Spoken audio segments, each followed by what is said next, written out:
નમસ્કાર મિત્રો, અમારા નવા વિડીયોમાં આપ સૌનું હાર્દિક સ્વાગત છે। તો આજે આપણે વાત કરીએ સૌરાષ્ટ્રના રાજપૂત સાથે બનેલ સત્ય ઘટના। સૌરાષ્ટ્ર ધરાના નાનકડા ગામ એવા જસદણના દરબાર આલા ખાચર મોટા ગજાના દરિયાદિલ વ્યક્તિ હતા।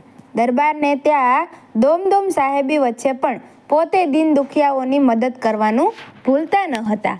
દોમદોમ સાહેબી વચ્ચે રહેતા આલા ખાચર લીધેલા નિયમનું પોતે સુસ્તપણે પાલન કરતા હતા। દરબાર આલા ખાચરનો નિયમ હતો કે પ્રાતઃકાળે કોઈ પણ યાચક પોતાના દરવાજે આવે તો તેને ખાલી હાથે પાછો ન જવા દેવો। દાન આપવામાં દરબાર કોઈ કસર બાકી રાખતા નહીં અને શક્ય એટલું વધારે દાન આપી છૂટતા। દરબારની આવી આદત તેના દીવાન માટે ચિંતાની બાબત થઈ ગઈ હતી। દરબાર આલા ખાચર પોતાનું ધન ગરીબ દીન દુખિયાને આપે ત્યારે દીવાના પોતાના મનમાં ને મનમાં સંકોચાયા રાખતો પણ બોલી શકતો નહીં। એક દિવસ દરબાર પોતાનું ધન ગરીબ દીન દુખિયાને આપી રહ્યા હતા ત્યારે દરબાર આલા ખાચરના દાવાને ટકોર કરતા કહ્યું, બાપુ થોડા ખમૈયા કરો, આપ રોજ રોજ આવી રીતે ગરીબોને ધન આપ્યા કરો છો એટલે રોજ નવા નવા યાચકો આપણા આંગણે ઉમેરાયા કરે છે। હવે થોડું ધ્યાન રાખી દાન કરો। હસતી મુદ્રાએ બાપુ દીવાનાને કહે, એમાં શું કરું, ગરીબ યાચકો આવે છે તેથી તો હું આપું છું અને પાછું ગરીબોને જોઈ મારું મન ઝાલ્યું પણ ક્યાં રહે છે।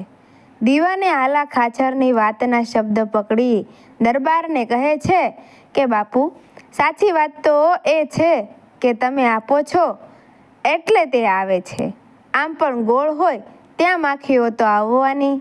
દીવાની આવી વાત સાંભળી આલા ખાચર ત્યારે તો ખામોશ રહ્યા પણ એક દિવસ દરબાર આલા ખાચરના આંગણે ડાયરો જામ્યો હતો। રાત્રિના બીજા પહોર સુધી ડાયરો ચાલ્યો, ત્યારબાદ સહુ વિખરાઈ રહ્યા હતા ત્યારે દરબાર આલા ખાચરે દીવાનને સાદ કર્યો, જરા અહીં આવીને જજો। દીવાને દરબાર પાસે આવી ઊભા રહ્યા। દરબારે પાસે પડેલા એક થાળ ઉપરથી પોતાના સેવકને કપડું હટાવવા કહ્યું। થાળ ઉપરથી કપડું દૂર કરાવ્યું, ત્યાં હતી ગોળનો એક મોટી ભીલી એટલે દરબાર દીવાને સવાલ કરે છે, દરબાર દીવાનજી આ શું છે? દીવાન, આ તો ગોળ છે બાપુ। દરબાર તો દીવાનજી એના પર માખી કેમ નથી? દીવાન દરબારને કહે, બાપુ અત્યારે રાત્રિ છે અને રાત્રિના માખી થોડી આવે, એ તો દિવસ હોય ત્યારે આવે જ। આ સાથે દરબાર આલા ખાચર દીવાનના શબ્દો પકડી કહે, હું પણ તમને એ જ કહેતો હતો કે મારો પણ અત્યારે દિવસ ચાલે છે એટલે દીન દુખિયા ગરીબ યાચકો મારી પાસે આવે છે, જ્યારે ગોળની માફક મારો રાત્રિ દરમિયાનનો ખરાબ સમય શરૂ થશે ત્યારે મારે આંગણે પણ કોઈ ફરકવાનું નથી, તો પછી અત્યારે મારા સારા દિવસો ચાલી રહ્યા છે તો મારે શા માટે ખચકાવવું? દરબારની મોટા ગજાની વાત સાંભળી દીવાન મુગ્ધ બની ગયા। દરબાર આલા ખાચરની આવી ઊંચી ભાવના જોઈ દીવાનના મોઢામાંથી શબ્દો નીકળી પડ્યા, ઘણી ખમ્મા, ઘણી ખમ્મા।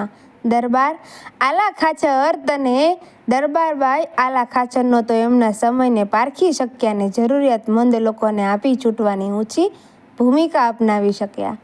આપણે પણ એમાંથી પ્રેરણા લઈને આપણા દિવસોને પારખીને ઉદ્દિતા ભૂમિકા નિભાવવું શીખવીએ।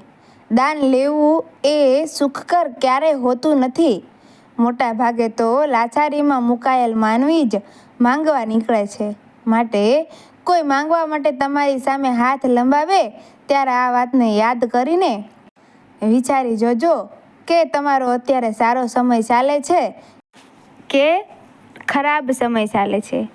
કબીરજી કહે છે કે દુખર મેં સુનિરવ સબ કરે, સુખ મેં કરે ન કોઈ, સુખ મેં સુમિરન જો કરે તો કાહો કો દુઃખ ખોય।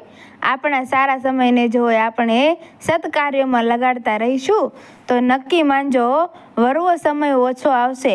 પરમાત્માના પ્રસાદ રૂપે આ જે કાંઈ મળ્યું હોય તેનો સદુપયોગ કરી લેજો. તમને મળેલા સમયને સાચવી લેશો તો નક્કી માનજો સમય પણ જીવનમાં અંતે તમને સાચવી જ લેશે. મિત્રો, વિડીયો ગમ્યો હોય તો વિડીયોને લાઇક કરજો, શેર કરજો અને તમારું આ બાબતે શું કહેવું છે કોમેન્ટમાં જરૂરથી કહેજો. અમારી ચેનલને સબસ્ક્રાઈબ કરવાનું ભૂલશો નહીં. જય શ્રી કૃષ્ણ. રાધે રાધે. ધન્યવાદ.